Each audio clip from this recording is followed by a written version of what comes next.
Yeah, I need to talk about my initiations stages anoitika pavanhu.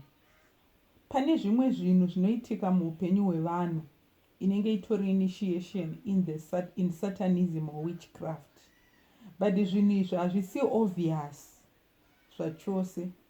Saka pamunotora like mukatarisa muBible, pakatorwa vanhu Daniel in Daniel 1, akatorwa Daniel, Abednego, Shadrach and Meshach, and pavakatorwa paitsvagwa vanhu vari intelligent who are fit to be in the presence of the king.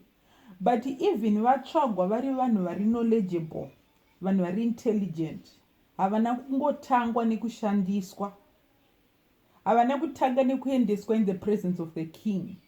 Vakatanga nekuendeswa in the presence of some people, anonzi ma-eunuchs, who would monitor them, cleanse them, even change their names, then study to see if these people can be in the presence of a king. But you know why I'm talking about this? Because inini pane zvinhu zvakaitika muupenyu hwangu where God revealed to me kuti vanhu vari kushandiswa vakawanda sevasikana vebasa. Vakawanda vacho vanhu vari initiated in witchcraft, zviri deep, zvekuti iwe kana usinganzwe kuna Mwari mongotanga kungotora musikana webasa kuti munhu ari kutambura. Vakawanda muri kuzvitorera varoi, masatanist mudzimba dzenyu. Handisi kuti musabatsire vanhu vanotambura. What I'm just saying is munhu anotambura pane vanhu vakainitiatwa in different stages of witchcraft through things that they went through. Like for example, ini ndikatonzwa kuti munhu akambogara on the street. For me, that person was initiated in deep satanism. Kana ndikanzwa kuti munhu akatombodya zvemabhini, I know it's a demonic ritual inotoitwa pamunhu. Then imwe isiri obvious ndeye munhu wekuti anoshanda, asi pese paanoshanda anobaditswa tsvina dzevanhu. Like munhu anoshanda mumapublic toilet, it's not normal, it's a case. And even munhu anoshandiswa, pane mamwe mabasa anoshandiswa munhu. Handisi kuti kuva nurse it's a case, don't get me wrong. Because kuva nurse ka unobata tsvina dzevanhu handiti, but you are also unenge une protective things, mask or even chemicals. Like I noticed panouya manesi vachiisira munhu chinhu chekuti aitire tsvina somewhere, chinouya hachiuye directly, chinouya vane machemicals zvekuti iye haabati direct handiti. But pane vanhu vanoshanda, like for example vanhu vanoita haunted nezvinhu zvavasingazive, varoi, one thing chavanofarira kubatisa munhu tsvina dzavo kana kutoti acontaminatwe even chikafu chake. Ndosika muchiona kuna naDubai anonzi mapota pati aya, munhu anodyiswa tsvina asi anenge achitoklina munhu kana achibatiswa tsvina. O varoi vekuZimbabwe chaivo, pane varoi who are satanists vekuti vanoisa munhu, vanoti kana ane mwe musikana webasa vanenge vachiitira tsvina pasi kuti munhu abate tsvina yacho chete. They do that for initiation purposes. Like inini for example, I want you to understand kuti kana ndichitaura zvandiri kutaura handisi kuti munhu wese museme even tsvina evana venyu. Like for me for example, inini I was allowed kuti mwana akatoita tsvina nditori nemusikana webasa. Ini musikana webasa paiita mwana wangu. When it came to my children, mwana aitoti akaita tsvina, most of the time ndini ndinoita clean up. I have to be the one. Even zvekuti mwana akatorutsa ndinaye, so ndini ndinototora ndotogona kuti no ndiugire bucket hunza chakati. I don't even wear gloves. I would clean up ndakadaro, ndotoklinira mwana. Then after that I use certain chemicals to clean my hands. But for chine mwana, even ikanuwa ikaita sei, it's not going to affect your appetite. For example, ini chine mwana akarutsa kana mwana akaita something, inini handimiri moyo. I can actually clean up after that child without any problems. But pane zvimwe zvekuti ukaenda, but while I do that, inini ndikaenda pane munhu mukuru akaita tsvina pasi, kana kuti ndikangonzwa the smell, for me I feel like throwing up immediately.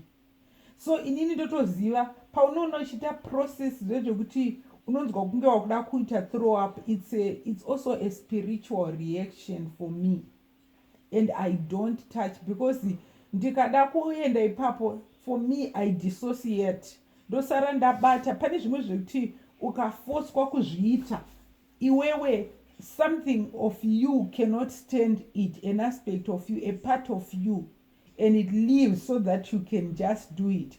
For me, that dissociation inoitika because of my gifts. I want you to be clear. Inoitika for me ndikaita chinhu chekuti I just don't want to do it. It's really something I don't want. That's why free will yangu ina handidi kuvioletwa free will zvachose, because it's very serious. And secondly, pakaitika chinhu chekuti ndikuendeswa kumunhu muprofita, or for me maprophets, nganga, or other people vari into occult, ini ndikatoenda around them ndamanikidzwa, for me I can dissociate. I can be there but my spirit won't be there. It's like, for me it's natural. But ndenge nditoripo but ndiri somewhere nditonamata, and I'll be like praying ndiripo zvekutoti even iri ng'anga inotozoduna panapa I cannot do anything, kana mapostora they can't, because ndenge ndatova ini higher than them, doing and destroying whatever they are doing. And so there are many people who go into circumstances, like for example, where they are caring for a witch, muroya akuda kufa, and then vamwe vanenge vachimugezesa vachiita sei apane vana vake pamba nevanhu nemuroyi. Muroyi panenge achitogezeswa, iwewe uri kutoita assume a role as a mother, and paari kuita tsvina everywhere, itori a ritual iri kuita muroyi iyeye. So iwo pese pauri kuenda, so panosvika endatanga kuita zvinhu zvekuti zvinenge zvichityisa futi, you are having nightmares, you start to notice a lot of things such that you are drained by their presence. So havasi vese vanhu vekuti kana varwara munovaunza pamba penyu. You have to listen to the Holy Spirit, because vamwe vakuda kusiyira vana venyu kana iwe huroyi. Saka they want you to do rituals where you assume the role as a mother, or where they start to imitate zvinoita mwana mudiki, but at the same time they ask for you kuti vange vanokuda, but it's just a ritual. So I just wanted to explain kuti pane zvimwe zvinhu zviri natural zvinogona kutoitika uchifunga kuti it's normal, but it's not. Only when you have the Holy Spirit. Havasi vese vanhu vanotambura that you must take and give a job.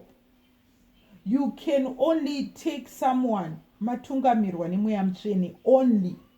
Even munhu atorwara, vamwe batsirai vari kwavari ikoko, musavapinze mudzimba dzenyu. Vamwe, you notice, like the other thing I want you to understand, pane vamwe vanhu vekuti vakarwara mukatarisa even pachivanhu chiri deep in spiritualism and even deep witchcraft and satanism. Makamboona here kuti pane pamwe pekuti munhu akatounzwa ari murwere otogachengetwa nemuroora, munhu iyeye muroora anotozoripwa. Did you notice? It's because pane zvatoitwa muroora iye spiritually. Do you understand? So it's like something spiritual that was going on. There was something being taken from Murora uyu. Anditi panoripwa ipapo. But what I want you to understand, munhu ukatonzwa kuti mai varwara, baba varwara, whether ndevako or hama or a sister, kurwara kuri associated nemweya yetsvina in all cases. Urwere ushoma, urwere hwekuti Mwari, even urwere zvinhu zvinoitika vashoma vanhu vari kurwara zvisina demons involved, and pese patoitika something, it's demonic, handiti. So iwewe, when you take a person arwara uya akuda kufa umisa mumba mako, you are trying to challenge or confront the spirits. Saka zvanofanira kuita kana munhu arwara, iwe wanzwa kuti munhu arwara, hama yako yepedyo, unofanirwa kutanga wanamatawo tsanya, asking God for his perfect will. Mwari, ndiri kuisa nhingi mumaoko enyu, nhingi ari kurwara, inini handizivi zvekuita, ndiri munhu, imi Jesu ndimi munoona zvandisingaoni. Saka ndiri kukumbira kuti imimi muchitungamire even murume wangu kuti tidii panyaya iyi.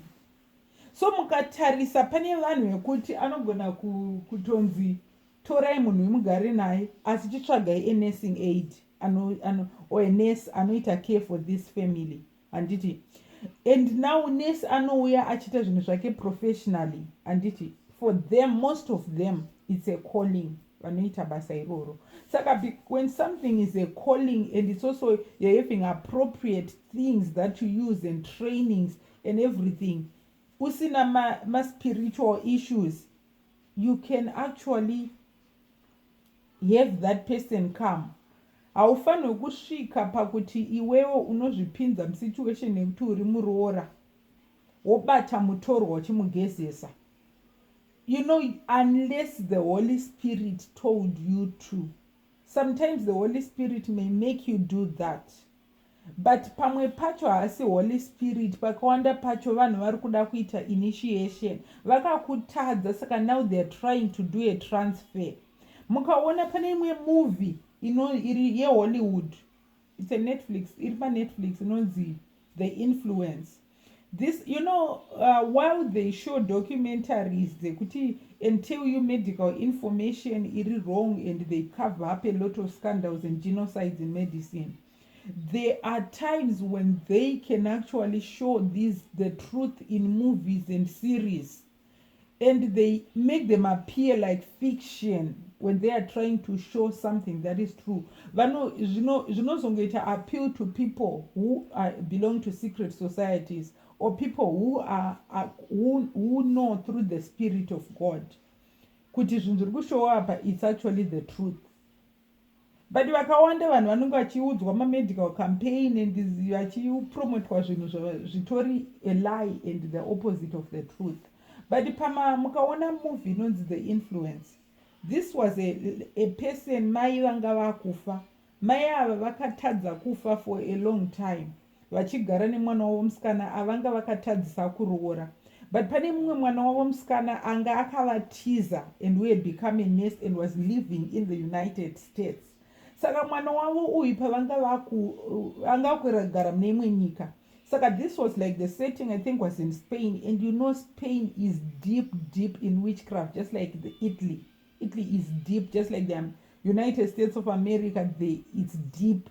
And the UK hatichatotaure. Western countries dzine uroi hwekuti level yacho iri pamusoro, and they can even show you these things. So there is this girl, this lady, akabva anzwa kuti mai varwara netsitsi, ndobva aenda nemwana wake nemurume wake. Asvikako mwana wake, mai ava inga vachitonga vasi conscious, vanga vakutodana vachita transfer yezvinhu zvavo pamwana. And this is shown in a Western movie, inonzi The Influence.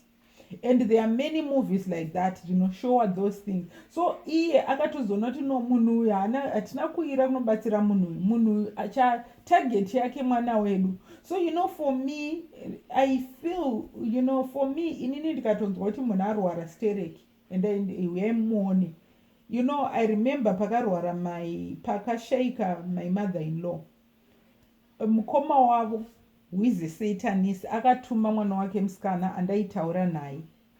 Akabva anditi uyai nevana, kunyanya mwana wenyu akati. Munoziva zvekuti munhu muri kuuya kunhamoka, but iye concern yake ndeyekuti hanzi uyai nanhingi. So inini, I was even, inini murume wangu, we were going, but even my husband was like, vanhu ava zvinhu zvavari mazviri, takungoenda hedu, but we need to be prayerful. Saka takatosvika tikatanga tambonamata, tikaita night video tichinamata.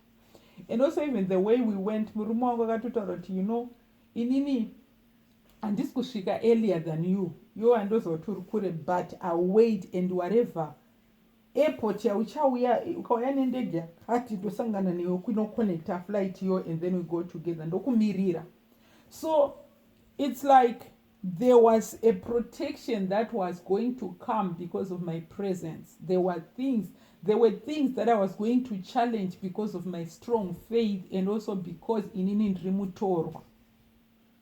So Mwari anenge pane zvimwe zvinhu zvinokwanisa kuitwa kumurume wangu asi zvisingaitike kwandiri. Saka that's why I had to be there, and my husband knew by revelation. Saka even taenda we did not go nemwana, but pane munhu akatotumwa ngaiti, they had made this person close to me. Akatoti no, madi kuya nemwana, ndikati ndibva ndangomupindura kuti mwana hauye kunhamo. Zvikanzi but inga akura wani mwana ninge anokwanisa kuya. Ndikati nhamo muri kuda, what is it you're trying to imply? Because inini even ndiri mwana mudiki pakashaika baba vangu chaivo, I was not part of the funeral, even though ndanga nditori mwana wavo. Saka what are you trying to say to me? What is it? Is there someone who put you up to this? Saka ndakabva ndamuchallenge and hatina kuenda nemwana. But even though tisina kuenda nemwana, vane zvinhu zvavakatotipa vachida kuti mwana yeye apuwe. It was like a specially made gift yanga yakanyorwa and personalized, like zvazviri zvivezwa zvakanyorwa kunzi ndinotenda Mwari nemuzukuru wangu Ningi. And isusu takazvipuwa zvinhu izvi zvanga zviri zvivezwa zveshiri. But zvaita zvivezwa zvacho zvazvaita kunge zviri kufamba, like it was like they done something pashiri dzanditi. But uchizvitarisa zvaingoita kunge zvingori zvivezwa. But through the revelation of the Holy Spirit, we knew kuti zvidhoma zvanga zvatopuwa, pane zvanga zvakaiswa ipapo. And most of vanhu vanoita zvekuveza vakawanda vacho vari deep in witchcraft. Zvekuti ukatotenga zvimwe zvinhu zviya zvemurodhi zviya zvivezwa, and those vanhu vakawanda vanozvitenga munyika dzakawanda. Hey, I travel to this, I want a souvenir. I travel to this thing, I want this artifact, I want this cultural thing, this most of those things you're carrying uroi hwevamwe vanhu. Muri kutora uroi nevanhu, mapatsi evanhu vakafa, nhamo. Because mukatarisa panotengeswa zvinhu izvozvo, panotengeswa pachitaurwa background yemunhu yengu akafa sei. In most cases Ningi aizorarama so. Like I remember ndichizviona hangu, there is a certain shop yandakaona muMozambique yaitengesa, yanga yakadisplaya zvinhu izvozvo, yakanyora life yemunhu wacho akazviita akabva akafa gore rakati. So I knew kuti this is like something there's an attachment iripo of a human thing. It's a defiled object chinotengwa nevanhu vari kuda kutorise in satanism and witchcraft. I could see that. So I can even direct a person directly to that place, otonotora mavideo nemaphotos ezvinhu zvandiri kutaura izvozvo kuti zvakanga zvakanyorwa sei. I remember ndichitodza murume kuti no, apa pakarema zvinhu zviri apa, they're not just zvivezwa izvi, there's something there and it's really evil. Shirorota paka, even ndichitongofamba ipapa, I feel uneasy kutouya panapa, and now I understand why. So I want to talk about zvinhu zvinoitika nevamwe vanhu vari kupinda mumasituation. For example, kugeza nekubata tsvina yemunhu mukuru asina ukama newe kunyanya, uri kuitiswa ritual. Even vanhu vaiva mukatarisa pane mabasa ekuti unoona vanhu vachinotora munhu mustreet kuti ngauye atigezere toilet.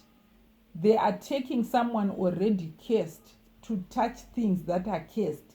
And mukatarisa pane mabasa ekuti kubata chituna, kugeza chituna. Unless that person is your relative and then you are doing it for a job, it's a ritual iri kuitwa pauri iwewe. That's why vanhu vakawanda itsvagwa vachitorwa, vanotsvaga vachishandisa vanhu izvozvo, they are also deep in satanism. Vanhu vakawanda vanorana zvinhu izvozvo vari mune zvinhu zvavari mazviri vakawanda vacho. Then pane chimwe chinhu chekuti vanhu ukaona basa ukaona munhu akatombodya mubhini it's a ritual yakatoitwa into satanism. Ona munhu akatombogara kumakuva even out of poverty, ritual initiation yakatoitika kumunhu iyeye. Ukaona munhu wekuti akarejectwa so much, zvekuti it's actually an initiation, because the first stage yekuinitiate munhu into witchcraft and satanism, it's rejection. Panenge pane zvatoitwa pamunhu iyeye, because ungatesa munhu anenge arejectwa so much anenge hardened mwoyo wake. So there are things that are done to harden the heart of a person, so that that person can now do things that normal human beings cannot do. Then there are some people who are hardened akagara in an abusive marriage, yekuti anoita go through abuse serious, vakawanda they initiated into witchcraft that way. Zvekuti munhu iyeye anenge akunzi ari resilient, but haasi resilient, atovawo muroi, they become one of the people who abused them. So pane vamwe vanhu vanobatwa chibharo, and it's an initiation inenge ichitoitika. As fortunate as it is, it's a stage of satanic initiation. It's called satanic ritual abuse. So I want you to nhasi ndoda kutaura connecting this thing to vanhu vanozoita vasikana vebasa and how vulnerable they are. Saka just like iwewe waona munhu anga akarepwa, waona munhu aibata tsvina achidya tsvina mabhini, waona munhu akamboita slay queen akaitiswa marituals, waona munhu akarambwa kuti mwoyo wake akatambudzwa singaiti, waona munhu akambogeza mapublic toilets, handiti munhu iyeye, kana ukaona munhu akachengetwa nastepmother achibatwa rough, munhu iye uri kuda kumuemploya. Ona munhu who is a victim of gang rape, as much as you want to help that person, usamupinze mumba mako usina kutungamirwa nemweya mutsvene. Usangomhanya kuita decision munhu afirwa nemabereki vese, usamhanya, namata utsanye nezvazvo, Mwari vataure newe. Because vamwe vanhu vanofirwa nemabereki not because munhu ari afirwa, vamwe mwana ari kutouraya ane shavi reuroyi, vamwe mwana ari kuda kuinishietwa in uroyi. Saka Mwari vanokwanisa kukushandisa depending on how strong you are spiritually to change the lives of many or to transform the life of that person. Inini ndinoziva simba raMwari rinoshanda. I want to tell you about an experience yakaitwa namai vangu. Mai vangu vakamboona mwana wehanzvadzi yavo achishanda mumba vakamutora. Mwana uyu vamutora aitoita uroyi hwake pamba pedu. Zvekuti mwana iyeye, musikana iyeye ari pamba pedu, nothing my mother did was okay. Angato munhu ainitiatwa in satanism. Vakatora vakaedza kumuendesa kuchikoro, vachimubhadhara vachimubata zvakanaka, but she never saw anything good my mother did. Aitoenda achinotaurira vanhu kuti vanhu vari kundishandisa, yet mai vangu aisambomushandisa anything. It was like angari almost like angari 2-3 years older than me. Saka mai vangu, I think 2 years older than me, mai vangu aitoti zvavanondiitisa inini ndozvavaimuitisawo. So munhu yekutoti aripo aitongonzwa, vaitongotarisira zvakaita kusuka maplates, kutsvaira mumba, kuita sei, vaitongomubata semwana wavo. But iye neni aigara achingorwa neni for no reason, and I did not understand why aingotsvaga reason yekurwa neni, until I understood kuti mweya wake uri paari neuri pandiri hausi kuenderana. So zvaakatozoita iye akatozotiza ega. But atiza musikana munhu, the thing that later happened to her, akazosvika pakuroorwa, and aroorwa neshavi ranga riri paari, akafa rufu rwairwadza, rokuti akatoisirwa mushonga akaurayiwa nevamwene vake aroorwa. That's how she died. And afa kudaro zvinonzi kuvigwa kwaakaitwa. Hanzvadzi yake, ane hanzvadzi dzake dzadziri greedy dzaida mari, akangotora akanomuviga ari ega kwaakaroorwa ikoko, haana kuenda nevamwe. Hanzvadzi dzacho 2 ndo dzakaenda dzikanomuviga, dzikapiwa mari dzikangomuviga. zvokutoti dzimwe hama dzina kuziva kufa kwaaita kana kutomboita people didn't even know. Saka but inyaya yekuti mai vangu vanga vaedza kuchallenja mweya weuroyi uri pamwana uyu, but ivo vakazviita zvezvongoti mwana uyu ndabatikana, handingasiye mwana uyu hanzvadzi yangu achishanda mumba, rikanimuendese kuchikoro. But she didn't do so prayerfully, because the things that were on here were just transferred to our house, and we were now suffering losses paakagara nesu kusvika iye inini manje, because of my presence akabva there was also favor upon my life from childhood. Saka zvakabva zvakurirwa, because inini ndine territorial authority and she had to leave. Then I remember takamboenda musikana webasa anga ari Ivhu. Musikana webasa uyu anga ari munhu akarema. She was so light and he very light kuda kunge zvezvekuti munhu akatsvuka zvakanyanyisa zviya. And anga ane mumwe mukomana wake aiona zvekuti taiti chibva kuchikoro ndaikumuona ari muroad akagara nemukomana wake. She never really did anything. Aingogara achiimba about that guy, because murume uyu aidanana naye anenge anga ari mwana wevamwe vanhu, baba vanga vari businessmen kumusha kwaaibva, but aiti auya kunotengesa zvinhu zvake kutauni kumba kwedu, munhu auya kunotengesa zvinhu zvake in the city kumba kwedu, ndopaaizouya achimuona. But anga atori mwana ana baba vane mabhizinesi vane mari vaitorespectwa. Saka uyu anga ari so aiimba zvekuti aitoimba about him and how rich the family is. So but anga ari munhu yekuti mumba mamakarema zvekuti haana kushanda for a long time. But takazoita musikana akauya, she was God sent, that woman ainzi Modesta, akashanda pamba pedu kusvika azoroorwa. And vanhu vaitofunga kuti munhu itori hama yedu, because she was like a sister to us, an older sister. She was a very nice woman zvekuti paakatoenda everyone cried. We were so hurt by her departure. Akatobuda mumba medu achienda kutonoroorwa nekutochata a nice wedding, and life yake ikatotransforma. Mwari vakamublessa musikana yeye. I never got to know or meet her later in life, but anga ari munhu, she was heaven sent. She was sent by God to our house. But kumba kwedu kwakune mwe izvezvekuti even though taita musikana webasa, isu taitoita basa musikana webasa aripo, tonzi no, my mother would say, wakungofanana nevana vangu, uri mwana wangu kana uri pano ndiri kutongodawo kuti ungobatsira, but hazvirevi kuti vana vangu havachaite anything. So pane mazuva ekutoti mai vangu aitoti nhasi iwo chimbogara uzorore, vana vangu vamboita basa. And that's how my mother treated us, kuti munhu kana ari maid haasi a slave, they're just part of the family. You treat them like how you would treat your own. She treated them like a family, because munhu ari kukushandira mumba. The other thing chinoitika nevanhu vakawanda vari kushandirwa mumba, unogona kunge uchinamata, but as long as ukabata munhu iye like an outsider, then womusiyira vana, as long as ukamubata in a way yekumuratidza kuti they are lesser of a human than you, then wovasiyira vana vanhu ivavo kana kumunyima chikafu, asi kuda kuti asare ari mumba mako.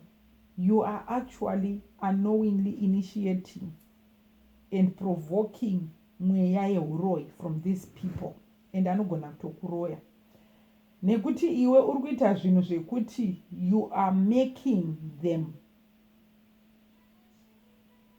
affected. Mweya yakaiswa pavari iya yanga iri dormant inomuka.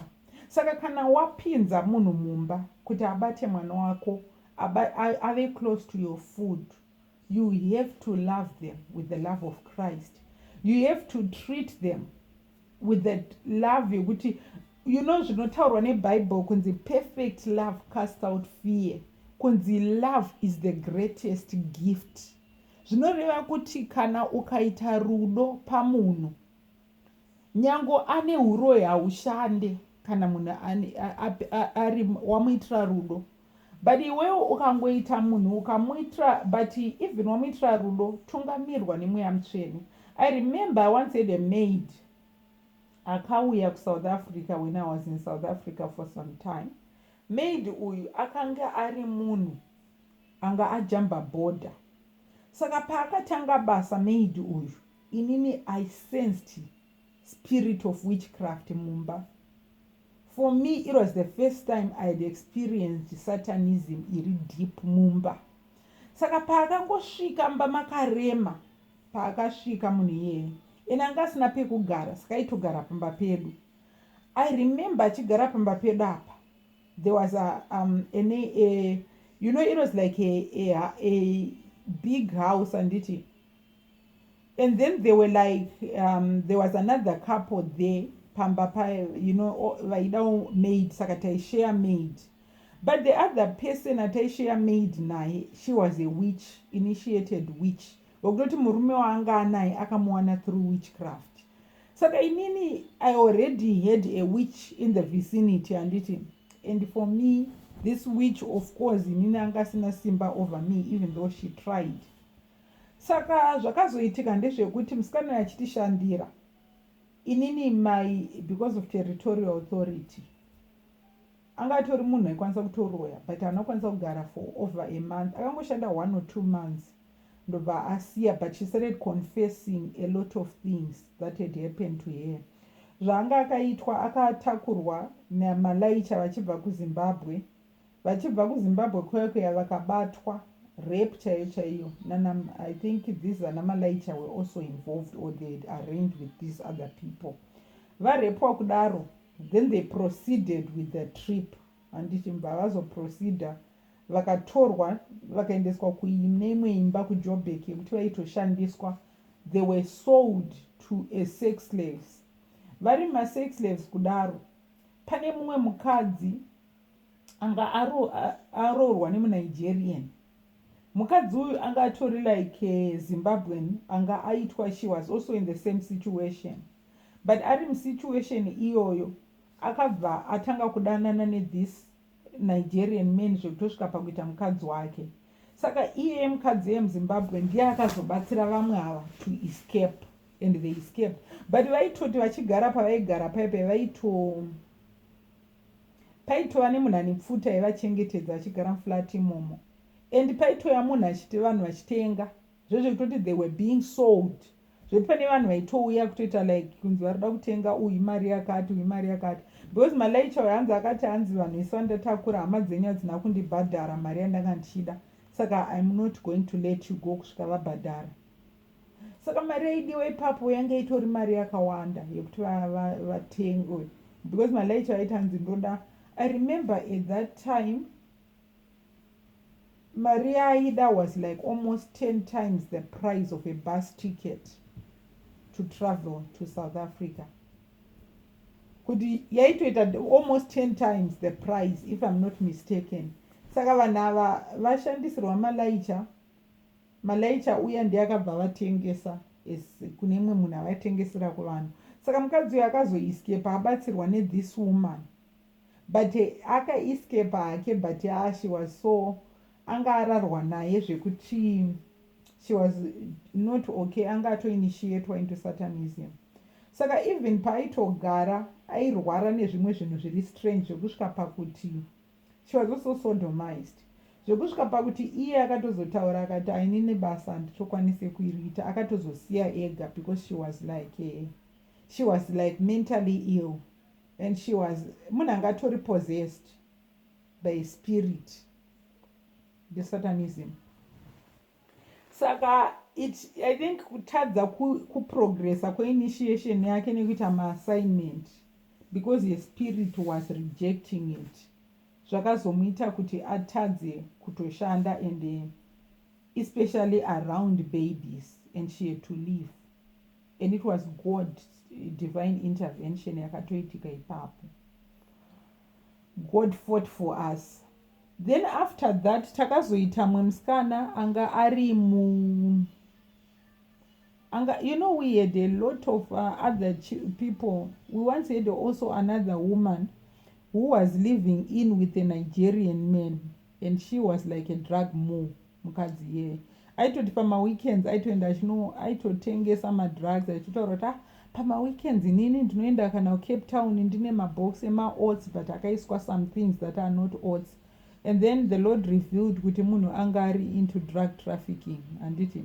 And then but mukadzi uyu kubva paakauya achitishandira, I remember I was traveling a lot.